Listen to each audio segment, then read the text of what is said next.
Dispute के। एक और बड़ी खबर आ रही है, गृह मंत्री अमित शाह, मैं आपको बहुत बड़ी ब्रेकिंग स्टोरी बता रहा हूं। गृह मंत्री अमित शाह ने दिल्ली हिंसा पर डायरेक्टली बात करी है पुलिस कमिश्नर ने, और गृह मंत्री ने पुलिस अफसरों को ऐसा कहा है और ये कहा है कि ऐसी कार्रवाई हो जो मिसाल बन जाए, बड़ी कार्रवाई करनी होगी, कड़ी कार्रवाई करने का आदेश दिया है। मिसाल बने ऐसी कार्रवाई करिए, छोड़ना नहीं है किसी को। गृह मंत्री अमित शाह ने दिल्ली पुलिस के अफसरों से बात की है और उस बातचीत में यह बात निकल के सामने आई है। सुधांशु त्रिवेदी एक तरफ ओवैसी कह रहे हैं कि एक तरफा कार्रवाई हो रही है, दूसरी तरफ गृह मंत्री कह रहे हैं कि ऐसी कार्रवाई हो जो मिसाल बने। हाँ, मैं एक टेक्निकल बता देता हूं। ये तो मैंने पुरानी बात बताई। आज 23 लोगों पे कार्रवाई हो चुकी है, ये दिल्ली पुलिस कमिश्नर ने बताया, जिसमें 7-8 हिंदू हैं, 13-14 मुस्लिम हैं। और मैं एक और बात फिर रिपीट करता हूं, जिनका आपराधिक रिकॉर्ड है, अरे उनके लिए तो कुछ बोल दो भाई। जो इससे पहले 6-6, 7-7 बार मतलब इलीगल वेपन्स रखने से लेके, किसी के ऊपर अटैक करने से लेके, छीना झपटी करने से लेके, राजनी करने से लेके, हर प्रकार की बात कर चुके हैं। चलिए बाकी बात अलग है, सीधे जो गोली फायर कर रहा पुलिस के ऊपर, हम तो कह रहे हैं अगर किसी ने इलीगल तमंचा नचाया तो उस पर कार्रवाई हो। उन दोनों लड़कों पे कार्रवाई हुई, वो गिरफ्तार हुए, नाबालिग के दोनों जवाब ले लेते हैं। मगर जिसने गोली चलाई पुलिस के ऊपर, संजीव झा, उसके लिए तो कोई बोले। संजीव झा, क्या आपको लगता नहीं है कि आप जैसा सुधांशु त्रिवेदी बता रहे हैं, और ये हम सबको पता है हिंदुओं पे भी कार्रवाई हुई है, लेकिन सिर्फ एक तरफा बात क्यों हो रही है कि मुसलमानों को टारगेट किया जा रहा है? वहां मैं तो बार-बार गिरफ्तारी तो हिंदुओं के लिए भी हुई, कि हिंदुओं की भी हुई है, कोई बचाने तो नहीं आया ना उनको कि इनको गिरफ्तार मत करो, बेचारी है ये लोग। Police, why this cover fire? Police इनके पास लॉ एंड ऑर्डर इनके पास। हम तो कह रहे हैं कि जिसने गोली चलाई उसको बख्शो नहीं। हम तो कह रहे हैं कि हर वो व्यक्ति जो आपराधिक रिकॉर्ड का है उसको पकड़ना चाहिए, सजा मिलनी चाहिए उसको। हम नहीं कह रहे हैं, मेरा ये कहना है कि दोनों जो प्रोवोक करता है उसको सजा मिलनी चाहिए, और दिल्ली पुलिस इसको प्रोफेशनल। यही मेरा सवाल है, आप कैसे इस बिल्कुल नहीं बख्शा जाना चाहिए। गृह मंत्री अगर कह रहे हैं नहीं, हम कहता हूं बिल्कुल नहीं बख्शा जाना चाहिए। आप इस निष्कर्ष पे कैसे पहुंच रहे हैं, आप और अमनतुल्लाह खान की प्रोवोक किया गया और इस वजह से ये सब कुछ हो गया? क्या इसका एविडेंस है आपके? क्या मतलब इसका मतलब कोई तो तथ्य होंगे इसके पीछे? मैं आप कह रहे हैं ना प्रोवोक जो कर रहा है, इसलिए कह रहा हूं कि आज जहां बीजेपी के समर्थक शोभा यात्रा निकालते हैं, दंगा वहीं क्यों होती है? ये बड़ा आरोप है आपका, में बड़ा दंगों की जांच करा लीजिए। ओके, सुधांशु भी इस पर जवाब देना चाहते हैं। जहां ये शोभा यात्रा निकालते हैं वहीं सुधांशु हो रहा है। ये तो आप ही पे ब्लेम है। ये अच्छा है ना। अब देखिए ना, अब देखिए ना कि दंगे होने के बाद पूरे दिन टीवी डिबेट हम क्या कर रहे हैं? दंगों कर रहे हैं, महंगाई खत्म हो गया, भ्रष्टाचार खत्म हो गया, रोजगार महंगाई का ऑल्टरनेटिव है ये दंगा। इनकी विफलता का डिबेट ना हो, इनके विफलता का डिबेट ना हो, बस ऐसे ही डिबेट होते रहे और फिर ये उदाहरण देंगे, फिर भारत की बात नहीं करेंगे, कभी सुधांशु त्रिवेदी, आप अपनी नाकामियों को, अपनी कमियों को, अपनी विफलताओं को छुपाने के लिए ये सब कुछ आप करवा रहे हो। ये गंभीर आरोप है आम आदमी पार्टी का।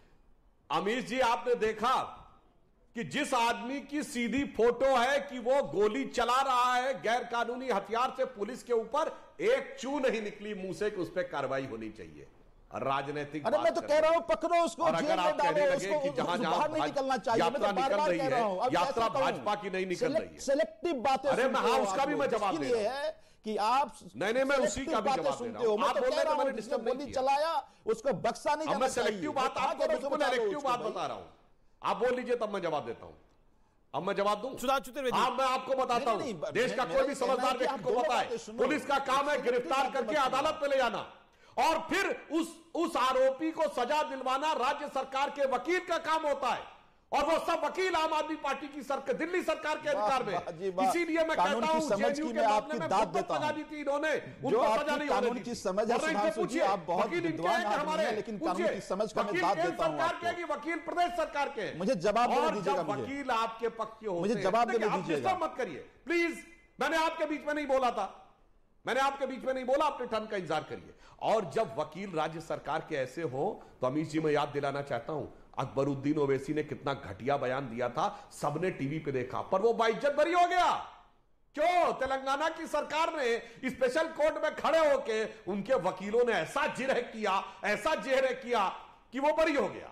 वैसे ही इनकी सरकार के वकील खड़े होकर आप देखिएगा, जिनके प्रवक्ता खड़े होकर उसके बारे में जिसके हमने सीधे गोली चलाई, ठीक है, बोलने की हिम्मत नहीं कर पा रहे हैं। अलका लांबा भी कुछ कहना चाह रही है। अलका लांबा सजा दिलाने के लिए क्या करें? अलका लांबा कांग्रेस कह रही है ये फिक्स्ड मैच है। कांग्रेस के एक सेकंड संजीव जी, अलका लांबा जी को मैं ले लूं, उसके बाद मैं आपसे जवाब ले लेता हूं। कांग्रेस कह रही है ये फिक्स्ड मैच है। क्या आपको भी लग रहा है जैसा आम आदमी पार्टी या ओवैसी साहब कह रहे हैं कि खासतौर पर अमतुल्ला खान ने बोला और ओवैसी साहब ने बोला कि एक तरफा कार्रवाई हो रही है? Do you agree with this? देखिए, वो क्या कहते हैं उससे एग्री डिसएग्री नहीं, मेरा अपना एक हमारा कांग्रेस का स्टैंड है। आपने ब्रेकिंग न्यूज बता रही हूँ, ब्रेकिंग न्यूज आपने दिखाई, देश के गृह मंत्री ने कहा है कि एक मिसाल कायम की जाएगी, दंगाइयों को छोड़ा नहीं जाएगा। हम तो उम्मीद कर रहे थे ये मिसाल जो अब कहा जा रहा है, जब 50 से ऊपर लोग 2020 में दिल्ली के दंगों में मारे गए, तब ये मिसाल क्यों कायम नहीं हुई, तब ये डर क्यों कायम करने में देश की सरकार, गृह मंत्री अमित शाह जी आप फेल हो गए कि दोबारा हिम्मत दिखाई जा रही है। ये सच है कि विश्व हिंदू परिषद बजरंग दल ने बिना पुलिस की इजाजत के वो जो है शोभा यात्रा निकाली, उस पे एफआईआर हुई है नाबालिग बच्चों के हाथ में। मैं पूछना चाहूंगी सुधांशु जी से, किसने उन नाबालिग बच्चों के हाथ में बिना परमिशन के शोभा यात्रा में हथियार दिए? मौलाना साजिद रशीदी एंड शोएब जमाई। आम आदमी पार्टी के प्रवक्ता से एक सवाल, अरविंद केजरीवाल जी दावा करते हैं कि विश्व के सबसे ज्यादा सीसीटीवी कैमरा दिल्ली में लगे हैं, कहां है वो सीसीटीवी कैमरा की हकीकत?